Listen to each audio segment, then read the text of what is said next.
Supreme কোর্টের রায়ে 2016 এসএসসির প্যানেল বাতিল, চাকরি হারিয়েছেন প্রায় 26,000। এর দায় সম্পূর্ণ রাজ্য সরকারের। এই অভিযোগ তুলে পানাগড় মোড়গ্রাম রাজ্য সড়ক অবরোধ করে বিক্ষোভে নামল ভারতীয় জনতা পার্টি। শুক্রবারের এই বিক্ষোভের জেরে অবরুদ্ধ হয়ে যায় গুরুত্বপূর্ণ রাজ্য সড়ক। বিক্ষোভের নেতৃত্ব দেন বর্তমান সাংগঠনিক জেলা বিজেপির সহ সভাপতি রমন শর্মা। তিনি হুঁশিয়ারি দিয়ে বলেন, অনেকেই তৃণমূলের কাছে ঘুষ দিয়ে চাকরি পেয়েছিল, কিন্তু যারা যোগ্যভাবে চাকরি পেয়েছিল তাদেরও চাকরি গেল কেন? রাজ্যের মুখ্যমন্ত্রী কেন মহামান্য আদালতের কাছে নথি জমা দিলেন না? আমরা মুখ্যমন্ত্রীর পদত্যাগের দাবিতে রাস্তায় নেমেছি।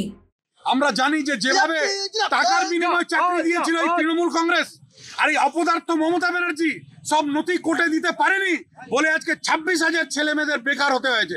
8,500 প্রমাণিত ছিল তারা তৃণমূলের কাছে ঘুষ দিয়েছিল, ঘুষ দিয়ে তারা চাকরি পেয়েছিল, কিন্তু বাদবাকি ছেলে মেয়েদের কি দোষ? আর মমতা ব্যানার্জি নথি জমা করেনি কেন? কার ভয়ে? আসলে আসল চোর এই ডাকাত রানী মমতা ব্যানার্জি। তার পদত্যাগ চাই, তার জন্যই যেই পশ্চিমবঙ্গকে নষ্ট করেছে, ধ্বংস করেছে, তার পদত্যাগ চাই।